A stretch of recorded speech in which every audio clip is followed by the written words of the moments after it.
Bienvenidos al Ojo Rojo. Que Dios los bendiga, les guarde y le doy gracias a Dios por su vida, por estar pendientes y también por pasar por alto las distintas circunstancias que pues muchas veces me han impedido estar aquí con ustedes.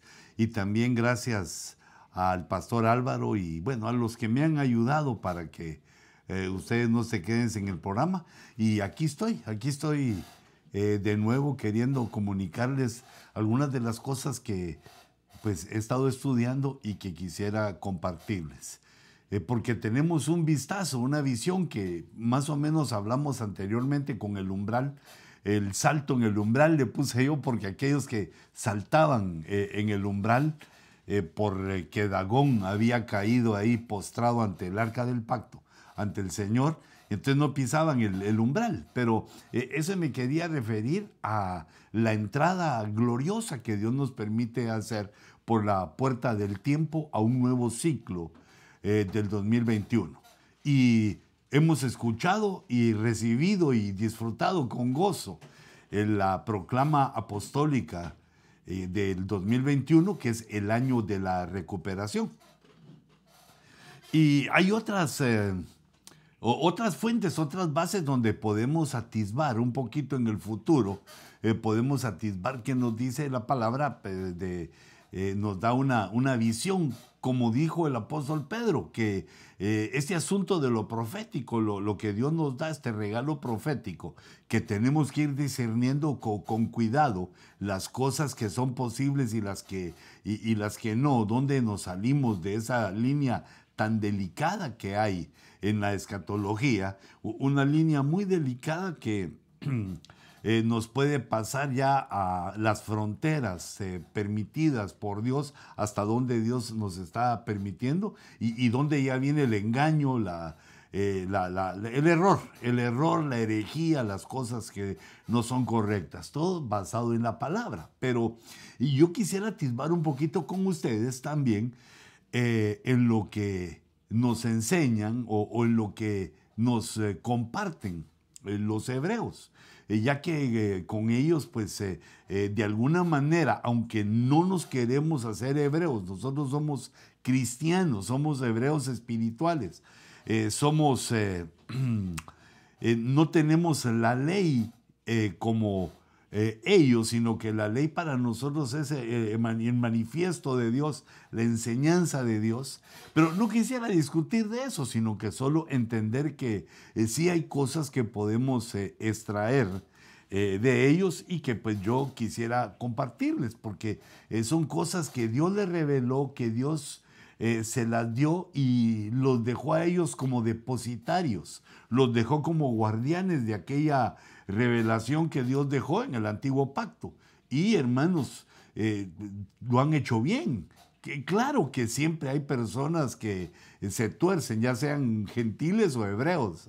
No importa ese sesgo de la raza, sino que hay gente que es influenciada por el enemigo, como lo veremos, como vamos a ver, y lo sabemos y lo entendemos, y debemos procurar nosotros, con la sinceridad con la cual buscamos a Dios, a no permitir que nuestra alma, que nuestro intelecto, que nuestra vida se vaya por sendas tortuosas, sendas equivocadas de la herejía. Pero fíjate esta gráfica, que la tengo guardada hace mucho tiempo porque me gusta, ya que mencionan las 22 letras del alefato, el alfabeto hebreo, pero también mencionan que es una gematría, la gematría estándar.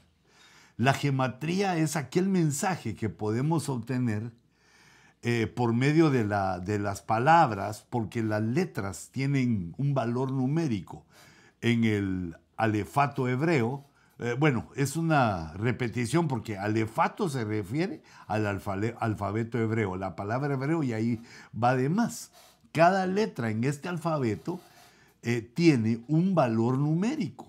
Y entonces cada palabra, al sumar el valor de sus letras, nos da un valor de gematría. Gematría es una digámoslo así, es una ciencia matemática, es la inserción de la matemática en la palabra de Dios, pues de Dios viene toda ciencia, todo producto de la ciencia.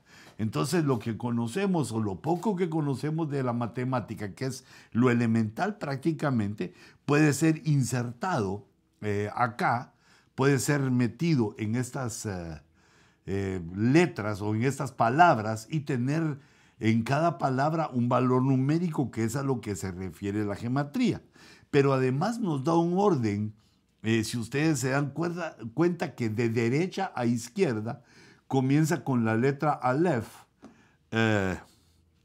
acá vamos a ver, a la derecha de su pantalla, Aleph con el número 1, lo voy a señalar aquí, que este es mi lapicito, me encanta el bandido. Aquí están los valores numéricos de cada una de las letras. Cada letra tiene su valor numérico. ¿Qué se mira? Se mira. Y entonces nosotros estamos en el año 2021. Es el año 21, por así decirlo, del siglo, del milenio, ¿verdad? Estamos en el siglo 21, en el año 21. Y entonces vemos que la letra 21 es esta. Esta letra que tiene un valor de 300 y que en el idioma español es la letra S. Se pronuncia con los hebreos, más o menos lo que entiendo, se pronuncia como SH, como Shin. Shin se escribe y lo transliteramos así al español para entenderlo, porque no es nuestra intención hablar hebreo, sino que nuestra intención es comprender este tipo de significados. Ahora, recuérdense que las letras, además de esa gematría que están señalando aquí, las letras hebreas, tienen, digamos, un orden, que es, ahí estoy poniendo que la letra Shin, lástima que no lo escribí ahí, la letra Shin es la letra 21 del alfabeto, del alefato. Es la letra 21, pero cada letra tiene 3 partes, o serían 4 con la gematría, pero aquí también la estoy contando. La primera parte es la fonética, es decir, una letra, cómo suena, porque las letras son para escribir y leer. Cómo suena la letra, y entonces el fonema pongo yo ahí, que es Shin, y que es, o Sin, a veces lo ponen sin H. En la versión de las Américas, en el Salmo 119, en ese acróstico, cuando se habla de la letra Shin, aparece como Sin. Sin embargo, Sin en español tiene el significado de algo que le es quitado, algo que no debe estar ahí, sin agua, sin pan, que en un momento que algo fue quitado. Entonces puede confundir, por eso lo puse con H, Shin, para entender que es el fonema de esa letra, de la letra 21, que corresponde con el año 21 del siglo 21, en el cual estamos viviendo y estamos procurando dar una miradita al futuro, de encender esa antorcha profética para ver hacia el futuro. Y esa letra, como vimos bien aquí en este alefato, vale 300. Tiene un valor numérico de 300. Ese valor es el que sirve en gematría para sumar con las otras letras que formen una palabra, se suma y Shin va a valer siempre 300. Pero además del fonema, además del valor, esta letra tiene un pictograma. Así se los reveló Dios y así lo tomaron los hebreos, que cada letra tiene un pictograma. Digamos, el pictograma lo podemos ver aquí en esta, cómo es la letra, que tiene 13 palitos, parece una corona, parece un diente, y ese es el pictograma que ponen los hebreos. La forma que tiene la letra es la forma de un diente. Y yo lo veo más como una muela que tritura, como una muela que nos alimenta, pero digamos lo que ellos dicen de su letra, lo que ellos mismos dicen de su letra es que tiene una forma, un pictograma como un diente. Vale 300, bueno, y aquí pues, hacemos un resumen. El pictograma es un signo gráfico. Es un signo gráfico, aquí puse en la definición, porque es una palabra, picto, de pintura, de una picture, ¿no? No la utilizamos constantemente, entonces pongo aquí que es un signo gráfico que expresa un concepto. Esto lo saqué del diccionario, no es de los hebreos, sino que es de un diccionario que es una pictografía, que es un pictograma. Expresa un concepto relacionado con el objeto al que se refiere. O sea, nos estamos refiriendo a la letra Shin, que tiene forma de diente, su pictograma es de diente. Y bueno, eso sería lo primero que quiero analizar aquí, pero volviendo a poner esto, nos damos cuenta que el alefato tiene 22 letras, como estamos tomando aquí, desde Aleph hasta Tau, hay 22 letras. Y entonces, como la Biblia tiene 66 libros, podemos meter 3 veces el alefato. 22, 22 y 22, porque 22 por 3, como se los pongo aquí, nos da 66, que son los libros de la Biblia. Esto quiere decir que se le asignaría la letra o cada una de las letras del alefato hebreo a 3 libros de la Biblia. Esto es importante porque nos da una idea, digamos, profunda, porque ¿qué número, a qué libros le cae el número 21, que es la letra Shin, que nos está hablando de diente, que nos está hablando de 300, pero ¿qué libros son esos?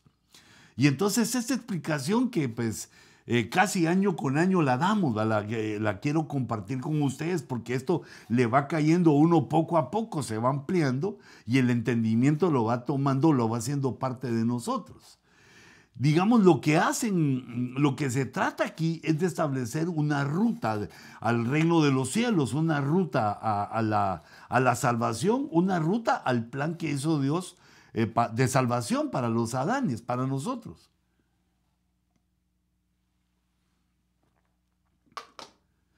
Y entonces vemos que del libro número 1, que es Génesis, al libro número 22, que es el Cantar de los Cantares, ahí en esos 22 libros aparece la primera secuencia de, ¿cómo podríamos decir? Del alefato. Del Aleph al Atau, del 1 al 22, va tomando número cada uno de los libros, desde Génesis hasta Cantares. Y esto quiere decir, digamos, el libro de Génesis lo podemos aplicar al nuevo nacimiento, a una nueva genética, a una nueva vida espiritual.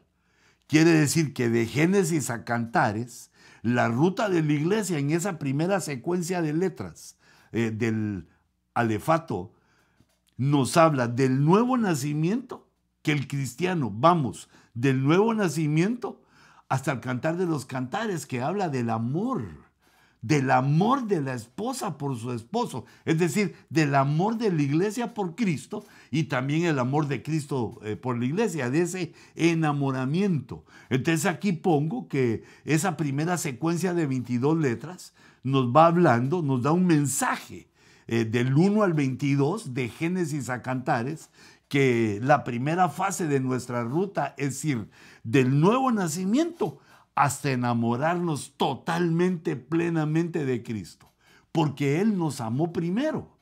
Y esto nos enseña de que Él sembró en nosotros el amor, y si nosotros lo recibimos en nuestro corazón, recibimos esa palabra amorosa, ¿verdad? De que lo que nos enseña la Escritura, ¿verdad? Y, por ejemplo, lo que dice Juan 3:16, de tal manera amó Dios. Mira el amor que dio a su Hijo. Y esa expresión de tal manera hace superlativo. le da una pasión, le engrandece aquel amor. No fue un amor todo frío, sino que fue un amor tan pasional que así le llaman los estudiosos a la muerte de Cristo. Dice su pasión, porque en ese sufrimiento se estaba entregando por nosotros. Pero fíjate, digamos, no enfocándonos solo en lo devocional, sino que quiere decir es que la primera fase de nuestra carrera es, desde el nuevo nacimiento, llegar a enamorarnos de Cristo con todo nuestro corazón. Por esa situación, de tal manera nos amó, sí, nos amó de esa manera. Por ejemplo, el apóstol Juan dice, mirad, mirad cuán amor nos ha dado el Padre, de que seamos hechos hijos de Dios. Mirad cuán amor. Es decir, que cuando se habla del amor de Dios por nosotros, se exalta la pasión, se exalta las proezas que hace el Señor para enamorarnos. Él nos amó primero y ahora debemos dejar que dé ese amor el fruto para que lo lleguemos a amar también nosotros de esa manera. Entonces, la primera fase, la primera secuencia de letras va de Génesis, el libro número 1, hasta Cantar de los Cantares, que es el libro número 22, y nos habla de esto, de la importancia, la prioridad en esas 22 secuencias de letras, del 1 al 22, la prioridad de enamorarnos de Cristo, de tal manera que también estemos dispuestos a morir por Él, a morir a nuestras pasiones, a morir a nuestros deseos y a soportar también la presión y la persecución. La segunda sería del libro número 23, que es Isaías, hasta el libro de los Hechos, que es el libro número 44, en el orden de 66 de la Escritura. La segunda secuencia de 22 para tomar cada una de las letras, otra vez Aleph, Tau, desde la A hasta la Tau, de Aleph a Tau, las 22 letras en una segunda secuencia que comienza desde Isaías en el libro 23 a el libro de los Hechos. Y entonces vemos cómo el libro de Isaías nos retrata, nos señala, nos profetiza. Bueno, también a los hebreos y a nosotros. Nos profetiza de los sufrimientos de Cristo. Nos habla de un Cristo sufriente. No solamente un Cristo glorioso que es el Rey del universo, sino que en esa fase de la humillación, que vemos de su humillación, que vemos cuánto le costó entender y recibir al pueblo de Israel. Y aún en nosotros causa una consternación, causa un sentimiento al ver el sufrimiento a que fue sometido aquel que estaba sin pecado, el sufrimiento al que fue sometido el hombre justo, el que no había error en él, fue sometido a esta dura prueba. Y entonces va desde el Cristo sufriente, esta segunda fase de la ruta, comprender al Cristo sufriente hasta el servicio, porque el libro de los Hechos es el libro de las acciones que hacemos a favor de la obra, a favor de Cristo, a favor del Evangelio, que nos movemos en este ambiente y que llegamos a servir, ya que abandonamos la idolatría y hemos venido al Dios vivo a servirle con una excelencia tremenda. Y esta es la segunda fase de que nos habla en este tipo de gematría, en este tipo de secuencia de las letras, cómo van siendo insertados el alefato en los 66 libros y cabe exactamente 3 veces. El primero desde el nuevo nacimiento de Génesis al amor completo, pleno de Cantar de los Cantares. Y luego del profeta Isaías, que nos habla del sufrimiento de Cristo, hasta el libro de los Hechos, en que se relata cómo empezó la iglesia a servir. Cómo empezaron los, bueno, tal vez no la iglesia, sino que los convertidos. Cómo empezaron a servir a Dios con aquella devoción maravillosa. Porque el servicio, hermanos, es como una forma en la cual Dios nos trata, nos enseña humildad, pero es como una terapia para nuestra alma, donde nosotros aprendemos a dar sin esperar nada a cambio, a dar en medio de la presión, a hacer el bien en medio de la ingratitud, a hacer un esfuerzo que nos lleve al agotamiento y que sea agradable para el Señor. Servir no es solamente, o no es una cosa así que se pueda decir sencilla, sino que es una de las áreas de la iglesia en que requieren mucha disciplina y constancia. Y no podemos ignorar la multitud de cristianos que fracasan al querer servir a Dios como servidores porque pues, no están dispuestos a la humillación, no están dispuestos a muchas cosas que requiere el servicio. Pero lo que quería señalar ahorita es que la segunda fase de este alefato, la segunda inserción del alefato, esta secuencia de letras, nos lleva del sufrimiento de Cristo, que también sirvió, se ató la toalla a su cintura y le lavó los pies a los discípulos y les dijo: aquí en el reino mío, el mayor es el que sirve. De algo tenés que servir. Y por eso le pido a Dios que pueda yo servirte de predicador, de maestro, de apóstol y pueda dirigirte hacia la verdad de Dios. Pero todavía sí, después del libro de los Hechos, viene el libro número 45. Bueno, sí, se le puede decir porque ya son epístolas. De la epístola de Romanos, que es la número 45, de la Biblia hasta Apocalipsis, que es el libro 66. Vemos entonces que por tercera vez cabe completa, no deja lugar a nada, cabe exacta la tercera secuencia de letras del alefato, del alef al tau, 22 letras, desde Romanos, que sería el número 45, o la número 1, digamos otra vez, del 1 al 22, de Romanos Apocalipsis hay las 22 letras, del alef a la tau, otra vez o una vez más, en una secuencia, buscando la secuencia de las letras en cada uno de las epístolas o libros que aparecen en la Escritura.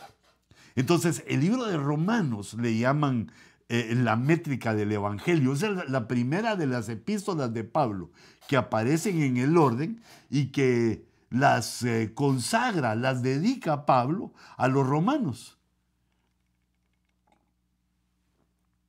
que eran el imperio gobernante. Bueno, y aún estamos bajo las sombras del imperio romano en pleno siglo XXI. Aún el mundo se desarrolló a partir de ahí, lo que vemos en la estatua de Daniel de las piernas de hierro. Y al final los pies de hierro y barro, los dedos de hierro y barro. Pero este imperio romano, que era todos los gentiles, llegó a ser un imperio mundial en todos los gentiles. No había lugar de la tierra donde el imperio romano no tuviera diríamos así, una presencia, una influencia. Y vemos entonces que Pablo, al escribir, el Espíritu Santo le da una inteligencia, una fluidez, una unción a Pablo, que podemos decir que en la epístola a los romanos da una explicación del Evangelio. Es como la métrica del Evangelio, la que le da el ritmo, el sonido, de donde fluyen los otros pensamientos para las otras 3 epístolas que habría que hacer Pablo. Pablo, desde Romanos, la epístola a los romanos, hasta Pablo escribiendo casi como anónimo o casi queriendo ocultarlo, Pablo escribiendo también la epístola a los hebreos, cosa que también en otras oportunidades lo hemos demostrado, como la Biblia Peshitta, aún la actual, dice en la epístola a los hebreos que es una carta escrita por Pablo, y en otros muchos lugares, aunque eso pues no es para discusión. Estamos leyendo en la Escritura que la versión Peshitta recogió eso. Entonces aquí vemos que la tercera faceta, la tercera secuencia de las letras del alefato nos lleva de Romanos, que es la métrica del Evangelio, la explicación del Evangelio, Hay que leer la epístola a los romanos para enterarnos de todo, y de ahí es como la semilla, como el grano que empieza a desarrollarse en las otras epístolas y nos lleva hasta la revelación, que es Apocalipsis, de la explicación del Evangelio a la revelación del Evangelio. Entonces vemos primero, en la primera secuencia vemos que es llegar al amor de Cristo. En la segunda secuencia es hacerse un servidor fiel a Dios, con todo, nuestra fuerza, nuestro tesoro, con todo, sirviendo a Dios sin importar lo que dicen y piensan los otros, sino nosotros sirviendo a Dios en la obediencia a su palabra. Y la tercera es el discipulado, el conocimiento de la explicación del Evangelio a la revelación del Evangelio. No hay revelación si no tenemos un conocimiento previo, o no hay mucha, digámoslo así, no hay mucha revelación sin conocimiento. El conocimiento es el paso previo para que después entendamos sombras, figuras y otras cosas que Dios nos quiere decir en su palabra por el conocimiento. El conocimiento es importante. Por eso Romanos es la explicación y Apocalipsis es la revelación. Entonces, fíjate esto que ocurre, esta forma de gematría que está basado en el alefato hebreo, en las 22 letras, cada cual con su número correspondiente, pero aquí estamos hablando no del número de gematría, bueno, es otro tipo de gematría, que lo estamos localizando por el orden de los libros y el orden de las letras. Cotejando el orden de los libros que están en la Escritura, que tienen un orden establecido por Dios, y el orden, digamos, de la secuencia de las letras en el alefato, dándole a cada libro no solo la letra, sino el número, ordenándolo de acuerdo al alefato. Y eso nos lleva entonces a la siguiente declaración. El libro número 21, espérate, voy a pasarme aquí para que lo veas de otra manera. No, porque nosotros ya tenemos en lo profético. No te vas a confundir que estoy diciendo que hay otras cosas, ¿verdad?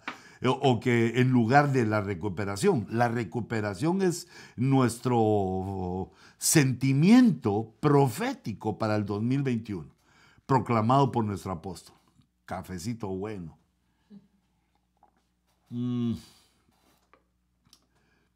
Pero, en base a lo que estamos viendo, en la primera secuencia de letras, no sé cómo vamos con el tiempo, no sé si me estoy tardando demasiado, tal vez si me ayuda mi asesora Débora Gemín. Ok, fíjate, en la primera secuencia de letras, vemos que el libro número 21 es el libro de Eclesiastés.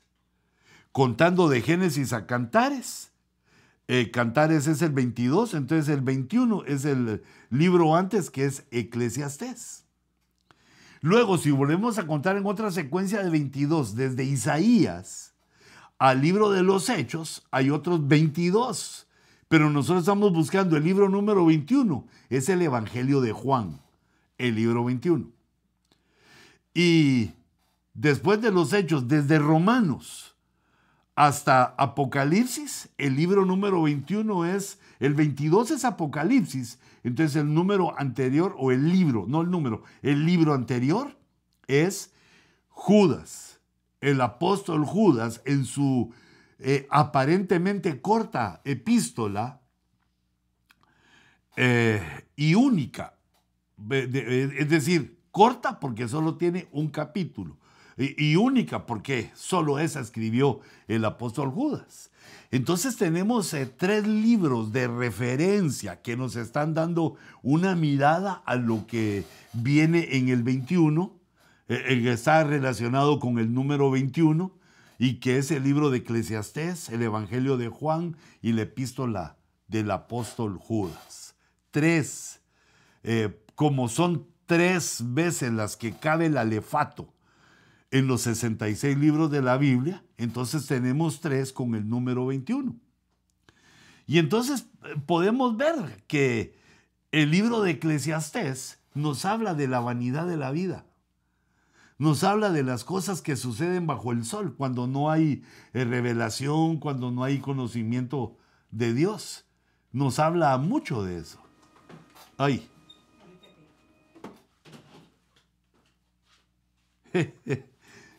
Mira, la tecnología me ganó en este. Ahí está bien, hijita. Lo quité y se me olvidó para el seguro. Pero fíjate, regresemos entonces a esto. En el libro de Eclesiastés vemos a Salomón, que es su escritor, aquel hombre con sabiduría, viendo que la vida no llena su corazón, que hay algo, aunque tiene, digamos, dinero, tiene fama y aún le sobran las mujeres. Tiene mucho de todo lo que un hombre podría pedir, un hombre que no se ha convertido podría pedir, ¿verdad? Fama, dinero y mujeres, fama, dama y lana. Bueno, pero él escribe en estos capítulos de Eclesiastés que todo es vanidad, que no se sacia, el hombre con nada, que hay algo que le falta al hombre para, digamos, estar bien en la vida, para entender a qué vino a la tierra. Primero, dice en el capítulo 11, dice que el todo del hombre es encontrar a Dios, es creer en Dios y saber que después de esta vida, que es corta en tiempo, que después todos vamos a ser juzgados por las obras que hicimos. Que una de las cosas importantes que debemos de hacer en nuestra vida, y habla a los jóvenes, joven en tu camino, haz lo que quieras, mira, la juventud parece que no tuviera final, decide lo que quieras hacer, pero quiero que sepas esto, a todos nos va a juzgar Dios, que es, digamos, el subrayo y lo llevo, que el libro de Eclesiastés lo que nos está diciendo es que lo primero, la grandeza para llenar esa vanidad, para quitar esa vanidad, esa sinrazón que tenemos en la vida, esa rebelión, esa tristeza, aquello que no nos llenan las cosas que tenemos en la vida, por más que lleguemos a tener, no nos llena, se sana ese vacío espiritual con el conocimiento de Dios.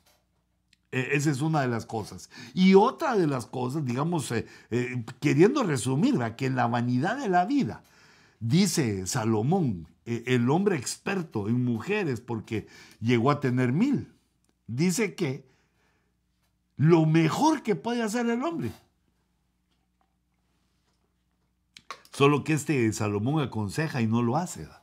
Dice que la mejor idea, lo mejor que puede hacer el hombre, es amar a la mujer de su juventud, a la mujer de la cual se enamoró en su juventud y que ha pasado con él pues las circunstancias de la vida, ha luchado con él, ha estado con él y dice, no hay mejor cosa que le pongas atención a esa linda chica.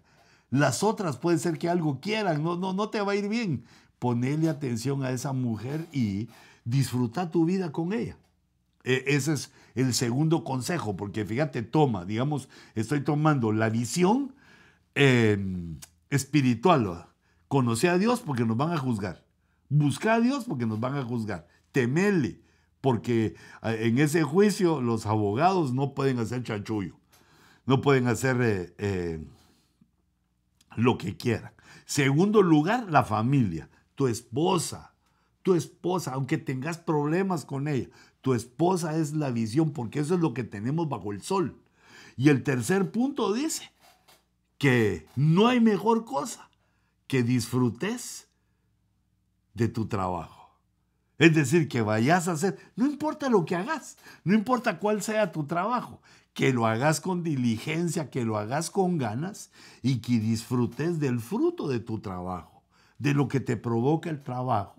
De lo que te provee el trabajo. Lo que te provoca es una remuneración, lo que te provoca es un pago, que ese pago sea para que disfrutes de la vida, disfrutes de las cosas buenas de la vida, es claro, entendiendo que hay un límite para el pecado, que disfrutes, que conozcas, que vayas. Y yo me imagino uniendo esas tres cosas, ¿verdad? Que en el temor de Dios, con tu esposa, con tus hijos, si ya tenés, puedes ir a la playa, disfrutar, qué sé yo, de un plato delicioso, compartirlo con ellos, el refresco, bueno, si es en la playa, agua de coco, algo, a ponerte en traje de baño, que te caiga el sol. Esas son las cosas de la vida, porque bajo el sol todo es triste, todo es vanidad.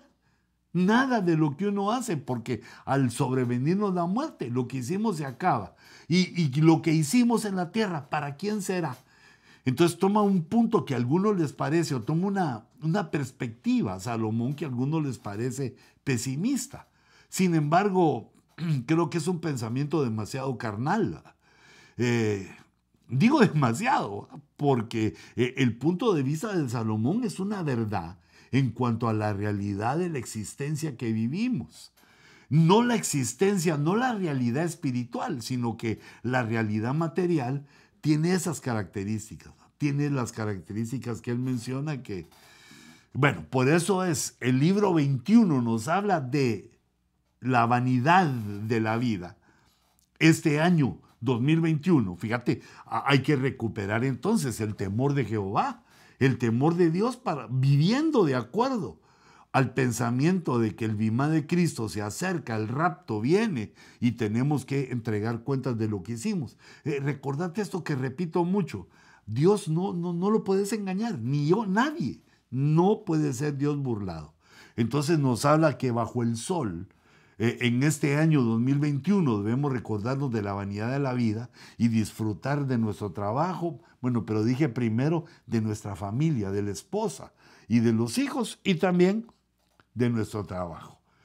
Que no se nos olvide, por muy espirituales que seamos, que vivimos bajo el sol, que la grandeza del evangelio se trata que viviendo en el mundo, no somos del mundo. Ahora, el libro número 12, el segundo 21, el evangelio de Juan, la mayoría, si no todos, los estudiosos, los doctores, los investigadores, la gente que Dios le ha puesto en su corazón y se han dedicado sus vidas en investigar esas cosas, hablan del cuarto evangelio de Juan de una manera hermosa, tomando la figura que aparece en Apocalipsis, que vio Juan, ¿va? Que vio Juan de los 4 seres vivientes, toman a Juan como el águila volando. No un águila, sino que el águila volando, no el rostro del águila, o el águila en su nido, o el águila cazando, sino que el águila volando, porque eso representa la adoración. Eso representa a los cristianos que somos como el águila, que levantamos nuestras manos para adorar a Dios y es como que voláramos. El águila está íntimamente ligada a los cristianos porque vemos como en el capítulo 41 de Isaías dice que cuando el Señor venga, nos da la idea del rapto, brotarán piñones. Dice la versión de las Américas, cuando leíamos en papel, ahora ya, bueno, tal vez a ti sí, ya los ojitos no me alcanzan, solo leo prácticamente en el iPad, porque no me, bueno, solo que utilizando todavía la hago en algunas cosas, pero lo que dice ahí en ese, donde dice que los jóvenes se cansan, que también los jóvenes se cansan, pero está esa parte donde dice que brotarán cuando el Señor venga, van a brotar, que ese es el rapto, van a brotar piñones. El piñón es el huesito que sale de la columna de las aves y que toca con el ala. Brotarán piñones de alas de águila en los que esperan su venida, en los que esperan a Jehová, en los que esperan a Jehová. Y como Jehová y Jesús son uno solo, lo podemos sustituir y decir los que esperan a Cristo, porque en el Antiguo Testamento esperaban a Jehová, Jesús aún no había sido revelado. Pero a partir de ahora, de la revelación, no de ahora, de la revelación de Cristo, nosotros decimos que esperamos a Jesús. Jesús y el Padre uno son. Entonces, no solo la vida bajo el sol, sino que este año 2021 es el equilibrio entre la vanidad de la vida, porque nos acercamos velozmente al momento del rapto. Ya, se siente, hermanos, la situación, las señales cumplidas. Entonces, a veces cuando me levanto, lo primero que me pregunto es, ¿no estarán construyendo ya el templo en Jerusalén? Pero esas son otras cosas. Regresemos aquí a los libros 21. El libro 21, porque son los que están representados con la letra Shin, la que tiene 3 palitos así, que parece una corona.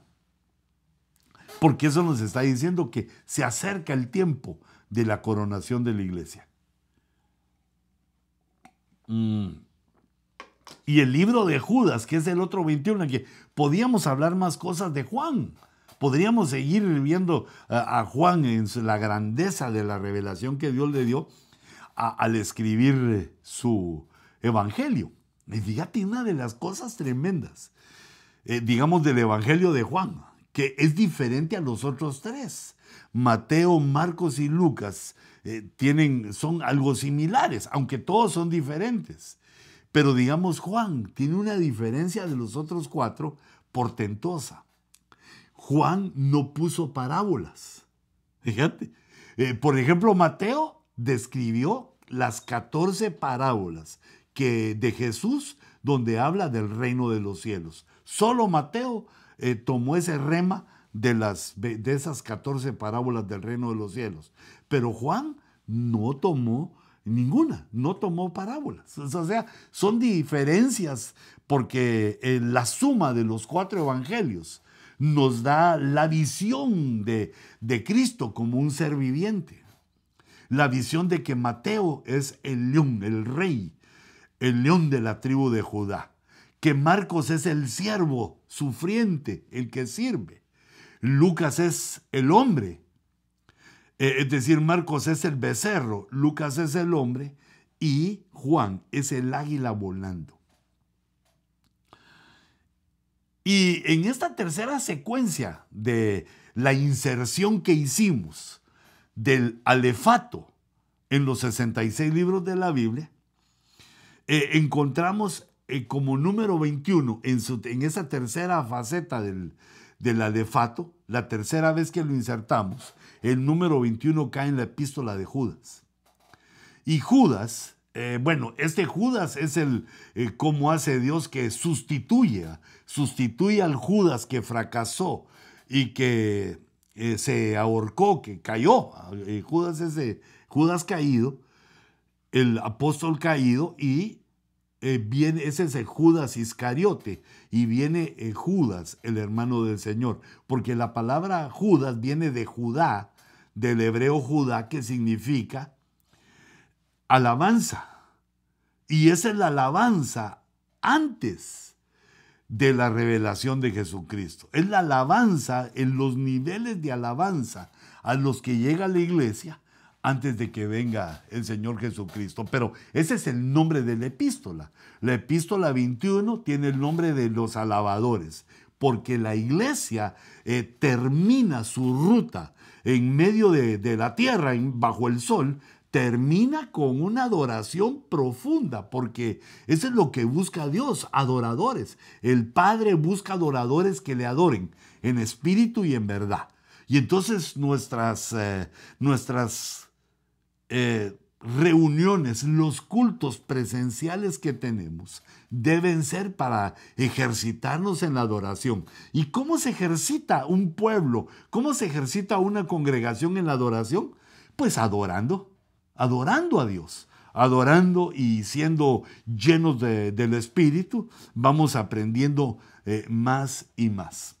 Pero hay una situación en la epístola de Judas que nos habla también de algo profético y que ya estamos viendo.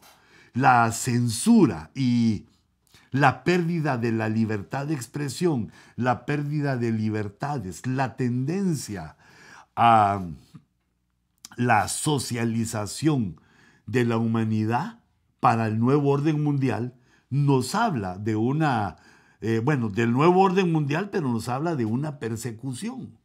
Ya que, como te he explicado antes o alguna vez lo he dicho, que la columna, una de las columnas que sostienen nuestra cultura, es la familia. Ninguna otra cultura en el mundo tienen el concepto de la familia como nosotros. Pero no digo que no haya situaciones que no son así, pero digamos la cultura occidental es la que mejor maneja la familia, a mi criterio, según mi criterio apostólico, porque se respaldan en la escritura. Que el marido ama, que el marido cuida a los hijos, es decir, nos enseña la Biblia una forma de ser feliz y cuidamos todos el matrimonio. Sin embargo, vemos que en otras culturas no es así. Por ejemplo, digamos, en la cultura comunista, la familia tiene poca importancia porque toda la importancia se le da al Estado. Ni la familia, ni tampoco la religión, digámoslo así, ¿verdad? Eso es eliminado porque la prioridad es el Estado. Aunque no nos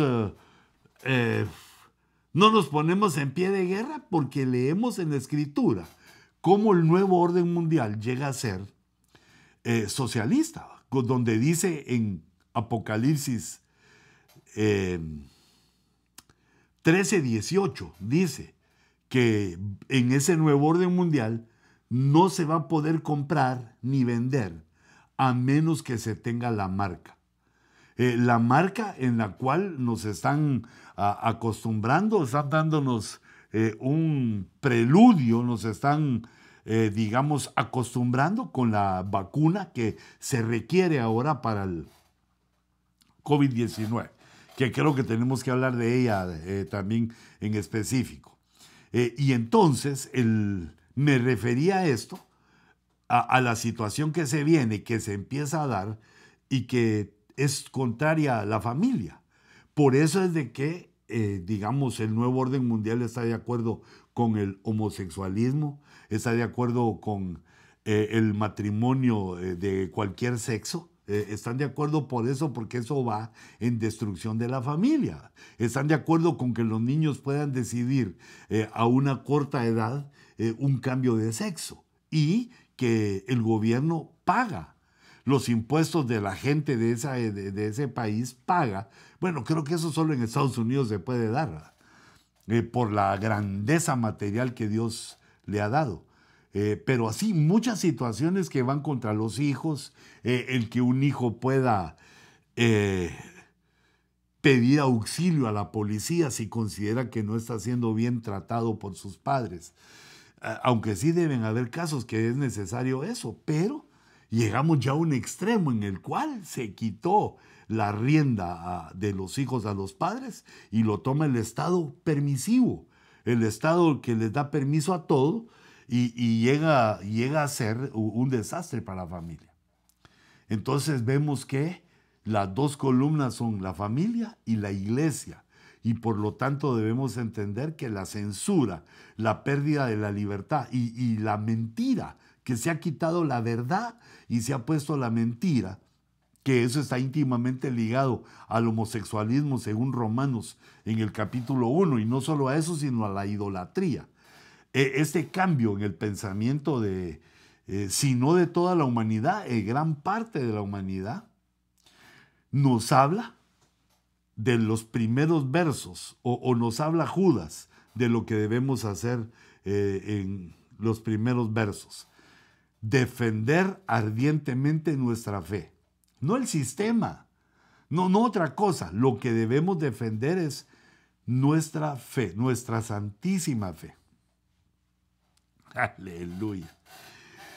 Bueno, yo creo que dimos bastante, hablé bastante, y quisiera que te tomaras un momentito pues para que todo esto que te he dicho caiga en tu corazón y que sepas que vamos a estar hablando durante este año de los números, no específicamente, pero los vamos a tocar bastante. Me voy a proponer volverlos a leer los 3 de nuevo, estar empapado en ellos. Aunque el de Judas ya lo hice, como solo es un capítulo, ya lo he hecho varias veces y ahí descubrí que Judas implora y proclama la defensa de la fe contra los enemigos internos y externos.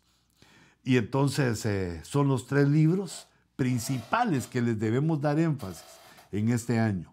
Viviendo bajo el sol en la realidad humana, pero volando como las águilas, esperando el rapto del Señor, y luego defendiendo también nuestra fe.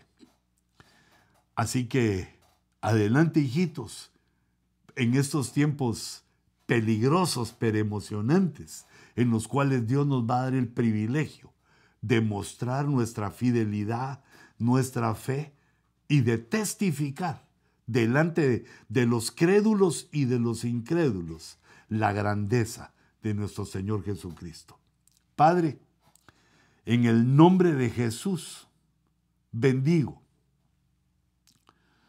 Señora, este pueblo que me has dado por medio del Ojo Rojo, estos escatólogos en potencia.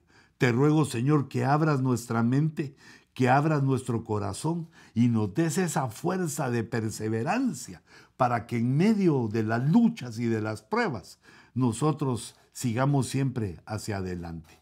Te ruego, Señor, que no permitas que apostatemos de la fe. No permitas, Señor, que neguemos tu bendito nombre, sino que valientemente enfrentemos a tus adversarios y que tú te glorifiques en nosotros. Así te bendigo en el nombre poderoso y glorioso de Jesús. Aleluya. Lánzame las preguntas por escrito. Nos vemos en el próximo Ojo Rojo y quisiera ver otras, si me lo permites, quisiera ver otras cositas de esta 2021 en la profecía de acuerdo al pensamiento hebreo, lo que podemos extraer del pensamiento hebreo. Que Dios te bendiga y nos vemos el próximo jueves en la nochecita. Bendiciones.